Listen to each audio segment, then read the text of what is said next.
मी आंघोळ आल्यावर आपण एकादशीचं व्रत झालंय तर एवढं सगळं ऋषी त्यांना आंघोळीला झाला वेळ पण एवढा त्यांनी वेळ निघून जात होती का कारण एकादशीचं व्रत द्वादशी मध्ये सोडायला हवं त्रयोदशी मध्ये सोडून नाम लागतं असं शास्त्र वर्णन करतात मग हे नाम लावायला नको म्हणून दुसऱ्या जीवनाच्या आता काय करते ऋषी बोलली तू चरणामृत घे चरणामृत घे आणि व्रत सोडून टाक तुळशीदास यांचं तुळशीदास येणं झालं आणि ऋषी दुर्वासांचं जेवण झालं तसे ऋषी दुर्वासा आणि ऋषी दुर्वासा रागात म्हणतात की तू मला बोलवलं अगदी देवा बघा केला तू मला बोलवलं आणि मला न जेव्हा माझं माझ्या एकादशीचं पारायण केलं तेव्हा ऋषी दुर्वासांनी त्यांची जटा उठवली आणि जशी तत्पर फेकली तशी तत्पर एक कृत्या नावाची राक्षसी मिळवली ती कृत्या नावाची राक्षसी ऋषी अंबरीच्या मारण्यासाठी गेली जशी मारण्यासाठी गेली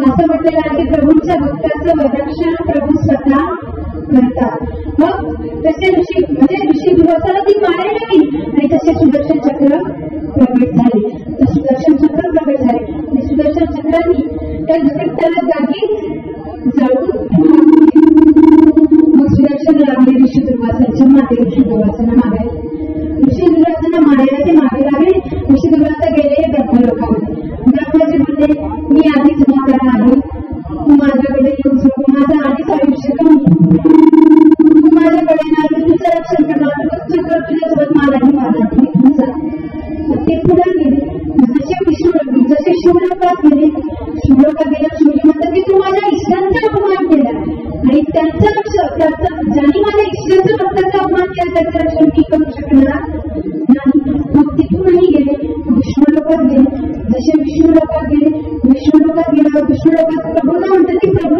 माझं रक्षण करा तुझं सुदर्शन माझ्या मागे लागलेला आहे तेव्हा मग प्रभू म्हणतात की भक्ती दास भक्त मेरे भक्त कळाले मी माझ्या भक्ताच्या आधीन आहे मी तुझं रक्षण करू शकत नाही मग तेव्हा मग ऋषी दुर्वासा म्हणतात शास्त्रामध्ये तुम्हाला करुणाचं म्हटलेलं आहे तुम्ही तुमच्या शरणागताची रक्षण करताय तुम्ही माझं रक्षण करणार नाही का ऋषी दुर्वासा प्रभू बोलले की हा ऋषी मी तुमचं रक्षण करेल मी एवढं सामर्थ्य नाही का कारण तुम्ही माझ्या भक्ताचा अपमान केलेला आहे तुम्ही त्याच भक्ताजवळ जा आणि त्याच भक्ताला माफी मागा आणि त्याच भक्ताजवळ माफी मागितल्यावर तोच भक्त तुमची रक्षण करेल मग एवढंच सांगितलं आणि हीच गोष्ट सांगितली आहे बघा किती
त्यांनी लग्न केलं नाही का प्रभूंच्या भक्तीमध्ये खंडन यायला नको कसं काय आणि लग्न केलं तर तुमच्या पत्नीचं लग्न झालं तर त्याच्या तलवारीसोबत आणि त्यांच्या मुक्तासोबत त्यांच्या पत्नीचं लग्न केलं आणि ती आली तर किती दिवस तिने तिच्या पतीला पाहिलं नाही का कारण आदर्शाच्या भक्तीमध्ये ही होते आपण भक्ती करतोय का नाही आपण त्या देवाच्या नामामध्ये तरी होतोय का नाही का आपण कीर्तन चालू पण आपल्या सगळ्यांचे डोळे कसे लागतं सगळ्यांचे चेहरे पहा तुम्ही एवढे स्वतंत्र झाल्यावर आम्ही काय करायचं सगळ्यांना जास्त करायला हवं आणि सगळ्यांना झोपी घातली मात्र त्या हसवट आणि नंतर तू बस मग एक आठवणी करायचं दिलेच का मला एक नाही करायचं पण आमचे दिसणार मला जरी अंधार कसा तरी करा तुम्ही इकडचं करा महिलांना सगळ्या लोकांचं म्हणत असतं कीर्तन करायचं नाही म्हणून तुला जे म्हणायचं ते म्हणा मी हात वर करून चालत आहे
एक व्यक्ती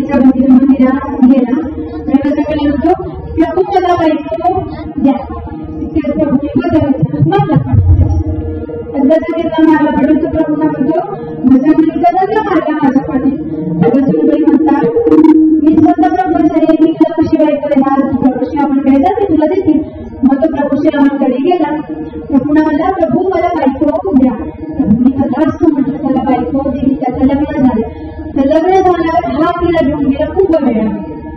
कुंभमेळ्यामध्ये घेऊन गेला. तर कुंभमेळ्यामध्ये ती गर्दी, जशी गर्दी होती त्याचा हात असा धरलेला होता. तर गर्दीमध्ये तिचा हात असा झाला, त्याचा हात असा झाला, असा होतो दोघांचा हात सुटला.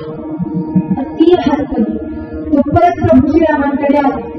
म्हणतो, प्रभू तुम्ही बायको दिली पण बायको हरकली. बायको हरकली. तर परत हनुमानजी आले. हनुमानजीने घेतला घरी. परत तो म्हणला हनुमानजी, मी तुमच्याकडे आलो होतो, मी तुम्हाला बायको मागितली. तर तुम्ही स्वतः ब्रह्मचारी, तुम्ही म्हटले की मी ब्रह्मचारी, मी तुला काय बायको देऊ. मी म्हणून माघारी प्रभू श्रीरामांकडे आलो. प्रभू परत बायको हरवली. मग तरी तुम्ही मलाच वाटलं, मला का माहिती. हनुमानजी म्हणतात, त्या बरोबरची बायको हरवली होती. बायको देतली परत कुणाकडे, माझ्याकडे. त्या बरोबरची बायको हरवली होती, पण त्याची बायको मृगाला पण गेलं होतं, लंकाला पण गेलं होतं. मी गेलो होतो म्हणून मला काय शोधायचं. मग मी माझ्याकडे यायचं ना, तू माझ्याकडे आला तर मी तुला तुझी बायको शोधून दिली असते. ह्यामुळे मी तुला मारली. आपण ह्या सगळ्यामध्येच बोलतो. आपण देवाकडे जातो, आपल्याला पहिला बेसिक प्राप्ती होते का, त्या प्रकाश तुझं वर्णन आपण कधी केलं का, नाही तुम्हाला देवाला प्रकाश का म्हटलं का. कारण शास्त्रामध्ये असं वर्णन केलेलं गजेंद्र नावाचा हत्ती होता. कथा सगळ्यांनी ऐकलेली आहे, कथा सगळ्यांच्या बघायची असली आहे. गजेंद्र नावाचा हत्ती होता. तो परिवार खूप मोठा. तो गेला, तो एका सरोवरामध्ये स्नानासाठी गेला. तो स्नानासाठी गेला, त्यांनी स्नान केलं. तर त्या सरोवरामध्ये होता ग्राम म्हणजे तो मगर. त्या मगराने त्याचा पाय घट्ट धरला. जिथं तिथं आपल्या घरात आपलं जवळ चालतं. आता ती परिस्थिती आहे की घरात बायको चालतं, आपल्या चालत नाही. तर काय करा, आपल्या जागी आपल्याला चालतात. गजेंद्र तेवढा मोठा हत्ती, त्याचं स्वतःचं बळ खूप मोठं, त्याला अहंकार आला होता. आणि काय केलं, तो गेला. जसं त्याला मग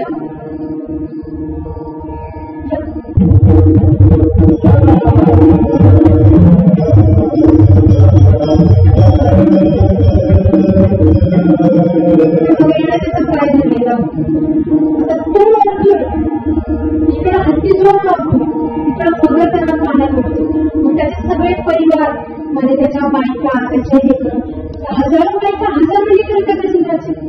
हजारो बायका सोन्यामध्ये सोडण्याचा, त्याला बाहेर ओढण्याचा प्रयत्न केला. ते इकडे होतात, पण त्या तेवढ्यावरती भारी कोण, एक मगर. तो मगर तेवढ्या जोराने, ती तेवढ्या जोराने गजेंद्राला बाहेर ओढते, तेवढ्या जोराने तो मगर गजेंद्राला बाहेर ओढत चालला. शेवटी त्याने सुद्धा साथ सोडली. म्हणून म्हणतात की नाही रे, नाही कुणाची कोणी. गजेंद्राला हजारो बायका, हजारो लेकरं होते ना, त्यांनी सगळे सोडली. आता तो एकटाच राहिला. जसं एकटा राहिला तसं त्याच्या लक्षात आलं, आता माझं कोणीच नाही. जो एकटा देव आहे, आता मला त्यालाच हाक मारायला लागला. पण त्या देवाचा आता हाती मूळ हत्ती, याला काय म्हणतात. तो फक्त म्हणतो की प्रभू तुम्ही माझ्या रक्षणाकरिता या. हे कधी जसे हात वर केले, प्रभू तसे वैकुंठात निघाले. इकडे मग गरुडा मोठा जोरून ठेवला, आपल्याला माझ्या भक्ताचं रक्षण करायचंय. गरुडाला पण अहंकार आला होता. गरुडाचा अहंकार सुद्धा त्यांना नष्ट करायचा होता. मग गरुडाला प्रभू थांबावर ही वेळ आहे, मला माझं काम आहे. प्रभूने ओळखवले, त्याला अहंकार आला, याचा अहंकार सुद्धा काढायला हवा. प्रभूंनी एक गरम वेळी गरुडाच्या पाठीवरती ठेवली. ते गरुडाला म्हटले, गरुडाला पूर्ण ताकद लावायला दिला. गरुडाला प्रभू त्यांना म्हणतात, तू मला तुझ्या पाठीवरती घेऊन चालतं, तू मला तुझ्या पाठीवरती घेऊन उडतोय. मी तुला माझ्या दोन्ही पायाचा बरोबर घेऊन उडतोय, म्हणून तू उडतोय. नाही तुझ्यामध्ये काय समजते, माझ्या तुझ्या सामर्थ्य एवढं नाही, तुझ्यामध्ये एवढी सहनशक्ती नाही की तू ते सहन करू शकणार. प्रभू गरुडाला गेले, त्या ठिकाणी आले. गजेंद्राचा उद्धार केला, त्या मगरगटाचा उद्धार केला आणि गजेंद्राचा सुद्धा उद्धार केला. मग त्यामुळे संतांनी कृपा सिद्ध म्हटले का, कारण गजेंद्रासारख्या मूळ हत्तीचा सुद्धा उद्धार केला.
देवाचं नाव ते जर आपल्या मुखात आलं तर तरच आपण संसाराच्या भवसागरातून मुक्त होऊ शकतो. नाहीतर इथेच जन्म मरण अडकणं आहे. एवढं याच्यातून आपण निघणार कधी? जेव्हा आपल्याला अध्यात्म कळेल, जेव्हा प्रभू कोण आहे, प्रभूचं नाव काय आहे, संत काय आहेत हे कळेल. आणि ते कधी कळेल? जेव्हा इथून आपण अध्यात्म आपण त्या कथा कीर्तनात येऊ. कारण आपण कथा कीर्तनात यायचं म्हणजे की आपल्या सगळ्यांचं असलं काय काम आहे, कसा व्यवसाय कसा करायचा नाही. पण खरं म्हटलेलं आहे की टाइमपास नाही, कथा कीर्तन टाइमपास करण्यासाठी नसतं, तर टाइम सक्सेस कशाने होतं त्याच्यासाठी कथा कीर्तन असतं. आणि त्या टाइमाला सक्सेस करण्यासाठी आपल्याला कीर्तनात येणं महत्वाचं आहे. जेव्हा आपण इथे येऊ, तर मागच्या वर्षी मी आले होते तेव्हा इथं पूर्ण भरदाट गर्दी होती. आज त्याच्या एकही व्यक्ती इथे उभं टाकलेला आपण आपल्या धर्माचं रक्षण कुठून करतोय? काही धर्माचं रक्षण करत नाही. हा, धर्माचं तर आदराचं रक्षण असतं. आपण परत पाणी कपडे घालून उभं टाकलेलं असतो. मागच्या वर्षी सगळी इथं भरून म्हणून उभं टाकलेलं. यावर्षी कुठे समजून मी त्यांना म्हटलं की लेकरांना उभं टाक. ते लेकर किती वेळा उभं टाकते, ते बिचारे काय उभं टाकले आणि जाऊ शेवटी जागेवर. इथे जोपर्यंत अध्यात्म कळणार नाही, त्या देवाच्या रूपाचं वर्णन कळणार नाही, देव कोण आहे हे कळणार नाही. जेव्हा हे कळेल तेव्हा आपण धर्माचं रक्षण करू. तेव्हा आपल्या हातून सुद्धा धर्माचं रक्षण होईल. ते धर्माचं रक्षण करण्यासाठी काय होईल? तर त्या पुराणांना वाचणं महत्वाचं आहे. आणि ते पुराण काय करतात हीच गोष्टी सांगितली अवघाचं शेवटची.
तुम्हाला माझ्या दारात यावं ती कशाची तिला कसं विचारलं, तुम्हाला तू वेश्या आहे मी तुला नाव देऊ का? तेव्हा ती म्हणे 10,000 रुपये माझं दारात या. जशी ती म्हणे 10,000 रुपये याचं मनात लोभ निर्माण झाला. का कारण पैसेही भेटतात आणि आपल्याला आपल्या प्रश्नाचं उत्तर पण भेटतं. मला ठीक आहे. मग तिथं हा दारात गेला. तसा दारात गेला ती घरात गेली. ती घरात गेल्यावर परत बोलली, आता घरात या. तुम्हाला मागायचं लोकांनी पाहिजे तुम्हाला माझ्याशी काय विचार करते? तेव्हा ती बोलली 25,000 घरात या. जशी तिशी बोलली याच्यावर आणखी लोक निर्माण झाला. तिला पैसे जास्त वाढून भेटतात ना, काही करता 25,000 भेटतात आणि त्या सोबत प्रश्नाचं उत्तर पण भेटतं. हा गेला मी सगळं ताट वगैरे मांडलं जेवण्यासाठी, मस्त सांगून जेवलं तो बसण्यासाठी. ती त्याला म्हणते तू बसला. तर ती म्हणली की माझा आपण तुम्ही 2 ग्लास खा. ती जशी अशी बोलली ती तो ज्ञानी होता. तुला काय तुला पागल झाली का? तू वेश्या शरीरी करणारी वेश्या तू तुझ्या नको खाऊ. ती बोलली 50,000. परत पैशाचा लोभ निर्माण झाल्याच्या मनामध्ये. पैशाचा लोभ निर्माण झाल्यावर आणि पहिला पैसाही भेटतो, 1 नाही 2 नाही 50,000 भेटतात. सोबत प्रश्नाचं उत्तर पण भेटतंय. काय त्याच्या वेळेच्या आपण काय मी काय केली एखादं भरणीच्या चप्पलीचा हात समाज घास तोडला आणि त्याला भरवणार की कोणतरी चप्पल घडती मारली. तो बघा एक तर तू मला घरात बोलवलं, घरात बोलवून माझा अपमान केला. तेव्हा वेश्या बोलते की 10,000साठी तुम्ही माझ्यासारख्या वेश्येचं दारात येण्यात तयार झाला. 25,000साठी तुम्ही माझ्यासारख्या वेश्येच्या घरात येण्याला तयार झाले. 50,000साठी तुम्ही माझ्यासारख्या वेश्येच्या हातून अन्न ग्रहण करायला सुद्धा तयार झाला. हेच तुमच्या प्रश्नाचं उत्तर आहे. कशा काही तर पैशाच्या लोभापायी हेच तुमच्या प्रश्नाचं उत्तर की पापाचा बाप दुसरा कोणी पापाचा बाप आहे लोभ.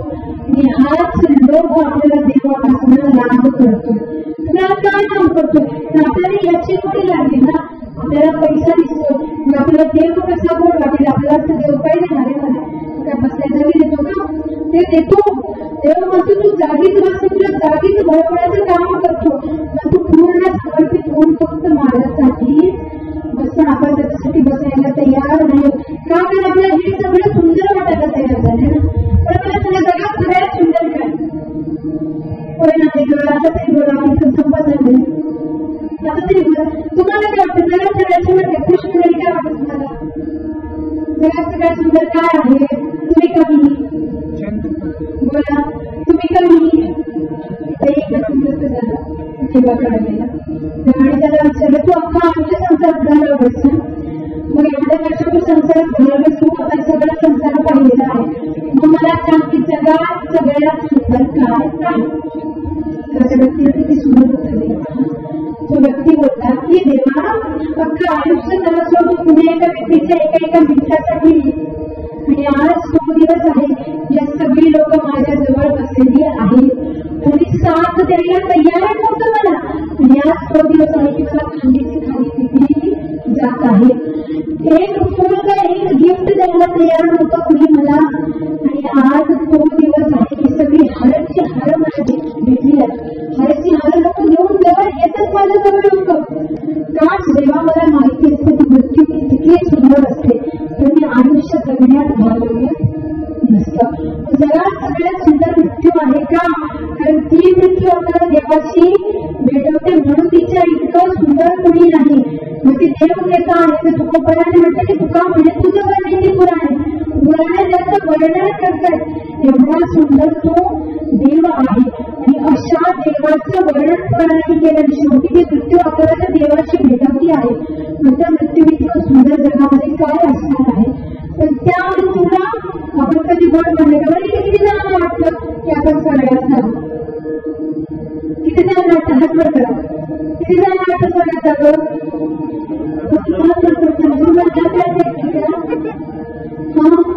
नरकात जायचे का? हात बसरा स्वर्गात जायचं ना? जायचं ना स्वर्गात? मग हात बसरा मला स्वर्गात जायचं नरकाची बुकिंग कंट्रोल आहे का? ही अमरावतीने तुम्हाला काय केला होता की या एकदा संधी दिलेली आहे. स्वर्गात जायचं आपल्याला सगळ्यांना स्वर्गात जायचं. आज जरी वाट करत नसावं तरी सगळ्यांच्या मनामध्ये उरलं होतं की जायचं तर स्वर्गातच. पण आपण देवाचं नाव घेतलं तर स्वर्गात आहे ना. अख्खं आयुष्य आपण संसारिक लोकांमध्ये दोषटून टाळलो. देवाचं नाव घेतलं नाही. आपल्याला हे गुण वाटलं होतं. एवढं गुण वाटलं आपल्याला की आपण तरी देवाला आपलंच केलं नाही. का कधी एकादशीचं व्रत केलं नाही, कधी मंदिरात गेलो नाही, कधी चांगलं काम केलं नाही. नेहमी काय काम केलं, देवामध्ये काय लावायचे काम आपल्या एवढे वाईट कामं केले. शेवटी एक्सपेक्टेशन काय आपल्याला की आपल्याला पण यावं, उभारायला गेलं तर विमानानं, तसं आम्हाला गेलं पण यावं तर विमानच यावं. आयुष्यामध्ये कधी चांगलं कर्म केलं नाही, विमान येईल का आपल्याला घ्यायला नाही येणार. आयुष्यामध्ये आपण आयुष्यामध्ये आपण गावाचं नाव ठेवत तर लोकांचं कसं असतं माहिती का, लोकांना सवय मी चांगलं केलं तरी ते तुम्हाला नाव ठेवतात, वाईट केलं तरी ते तुम्हाला नाव ठेवतात, मी सर्व गुण संपन्न असलं तरी ते तुम्हाला नाव ठेवतात. का त्यांना कवीने म्हटलं की तू असलाच तर ते रडतील, तू असलाच तर ते जळतील, तू रडलाच तर ते असते, पुढे निघालाच तर मागे होतील, मागे राहिलाच तर तू होते, नवं केला तर पाठ नसतील आणि जुन्यात अडकून राहिलास तर शाप होते, तू शाप दिला तर साथ म्हणतील, तू तुझा विचार केला तर स्वार्थी म्हणतील. म्हणून लोकांचं काय तुम्ही किती काही करा ते बोलणारच एक व्यक्ती होता. बाजारात झालेला होता. तो बाजारात जसा गेला, बाजारात गेला लोकांनी विचार केला, एकदम तो व्यक्ती बरं होता. तर लोक त्याला म्हणले अशी कोणती तीर मारले की मोठे मोठे एवढा बरं मानतो चालतो. त्या व्यक्तीने विचार केला, लोक बोलतात मान खाली करून चालायला हवं. मग त्यांनी मान खाली करून चालायला चालू केलं. तर त्यांनी कशी मान खाली केली, लोक त्याला काय बोलले, लोक म्हणाले काहीतरी वाईट काम केलं असं लोक मान खाली करत नाही. मग त्याने विचार केला वरही बघू देत नाही, खाली बघू देत नाही, तो असा सगळ्यांना. मग इकडे लोक त्याला काय म्हणली, आम्हाला एवढी वस्तू की पण तुकार असणारे काहीतरी चांगलं नाही आहे माणूस. त्याने विचार केला लोक वर खाली बघू देत नाही, इकडे तिकडे बघू देत नाही, आता नेमकं करून तरी काय. तेव्हा त्याने काय केलं, लोकांच्या साड्या घेतल्या आणि त्या वेळेनंतर मुलगा सगळ्या घेऊन गेला. शेवटी लोक त्यालाच बोलले हा काहीतरी वाईट केलं कर्म चांगले केले असणार म्हणून देवाने याला एवढी शिक्षा दिली. बरोबर एवढी शिक्षा कशामुळे झाली, देवाने दिली का नाही, त्याने स्वतःच गरम करून देण्याचं काम सोडलं. आता लोकांनी नाव ठेवलं, लोकांकडचे लोक तुम्ही मेले तरी तुम्हाला नाव ठेवतात, तुम्ही मेले तरी तुम्हाला जळायला येते. चांगले केलं तर म्हणते चांगले केलं, वाईट केलं तर म्हणतील माणसाचं बरं झालं केलं, मग नाव ठेवायच्या लोकांनी संपवलं का. तुम्ही मेलं तरी लोकांनी नाव ठेवणं संपवलं नाही, मग का लोकांचा विचार करायचा. देवाचं नाव घ्यायचं आपलं कदाचित करायचं मला आपण करतो, लोक नाव ठेवते ना. पण इतके दिवस काही तुला माळ नाही घातले का नाही, आपण म्हणतो माळ घातली आता इतके दिवस माळ घेतली नाही, काहीतरी माळ दिवसांनी घातली ते लोक म्हणतात इतके दिवस खत घेतला या करायचा दिवस खेळीचा माळ घालायची का.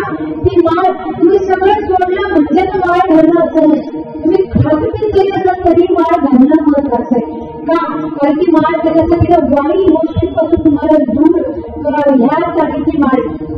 कसल्या माळामध्ये वाईट गोष्टीपासून लागतात. एखादा व्यक्ती आहे तो अड्ड्यावर बसला, त्याचं नाव आहे माळ, तो बसला कुठं अड्ड्यावर. तर तो अड्ड्यावर बसला, छान लोक काय म्हणतील इकडचं मोठ्या जाऊन परत फिरतोय, याचा माळ घालून फिरतोय, पण बसलाय कुठं अड्ड्यावर खात्रीत बसलाय.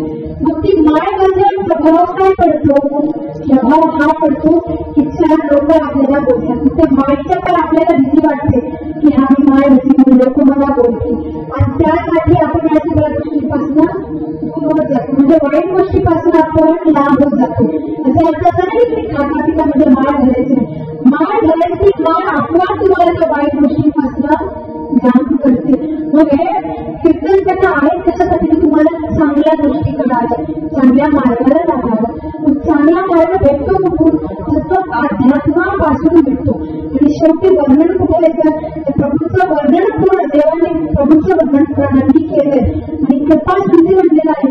होय महाराजांचं दया सिंधू असा ती दयानिधी आहे की भक्तांनी कितीही पाप केलं तुम्ही लोकांवरती लाखो उपकार करा, किती करा, लाखो उपकार करा, तुम्ही एक अपकार करा, ते लोक तुमचे लाख उपकार सुद्धा विसरून जातील.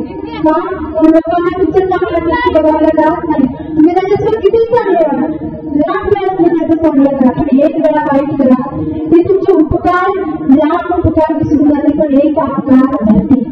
ही सिच्युएशन आहे. पण आपण कितीही वाईट करू देत आणि एकदा देवाच्या शरणाला जाऊ देत. तो कृपा सिंधू दयानिधी असा आहे की त्यामुळे आपल्याला म्हटलंय की होय नारायण दयासिंधू, की तुकामध्ये वर्णिती पुराणे आणि होय नारायण दयासिंधू. दयासिंधू का म्हटलं, भक्तांनी लाख अपकार केले तरी शेवटी लोक त्याला मोक्षाची प्राप्ती करतो, असा दयासिंधू प्रभू आहे.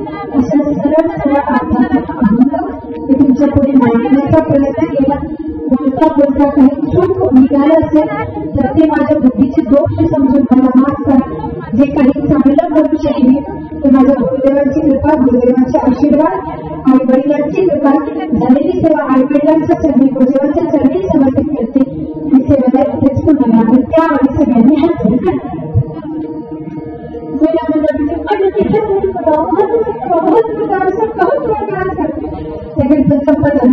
शेवटचा हात वर करा, पाप उचलून केस आस्तीचा हात वर करा. जे काही वाचत नाही का, जे काही वाचतात ते पाप हवेत करतात, ते लोक वाचतात चालू केलं जाऊन बसतात.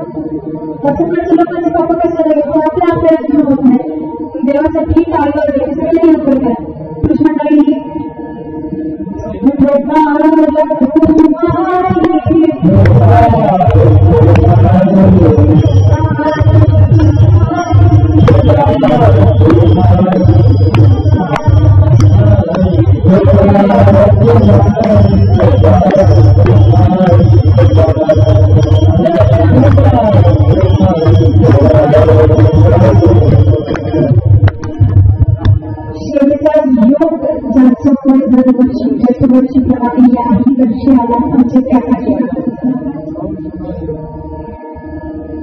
शिवाजी महाराज नव्हे, महाराज का म्हटले, तुम्ही या मंडपात आलात, मी नेहमी सांगते, तुम्ही मंडपात आलात, तुम्ही संप्रदायाची टोपी डोक्यावर असती, तुम्ही बुखाला आला, तुम्ही किती करणारे पिणारे शेवटी तुम्ही महाराज.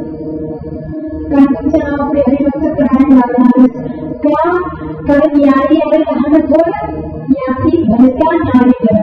मग ते नारी असो भारत संप्रदायाने कधीच कुणाचा विचार केला आणि सगळ्यांना संप्रदायाने जातात. म्हणून ज्यांचं कोणी दरवर्षी आणि यादी वर्षी सेवा लागली असे शिवाजी काका त्यांचे खूप खूप आभार. माझा आवाज तुमच्यापर्यंत पोहोचवण्याचं काम ज्यांनी केलं सांगते भैया, त्यांचं खूप खूप आभार. आमचे गायना झाले, आमचे विलंब झाले, त्यांचेही खूप खूप आभार. बोलता परत एकदा जर बोलता बोलता काही मुखात वाईट केलं असेल तर मला माफ करा.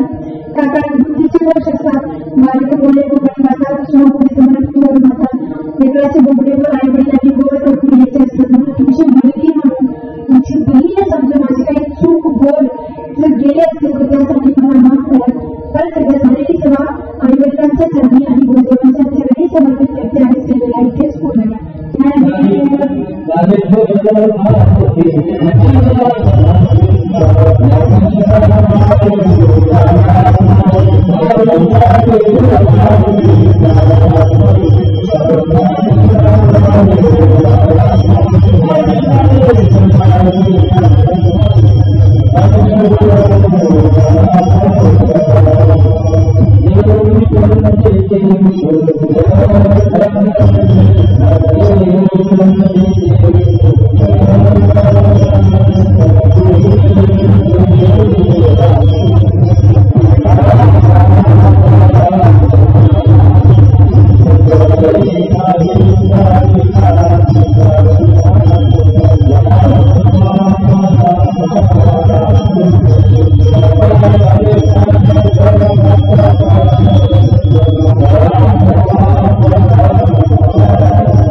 महाराज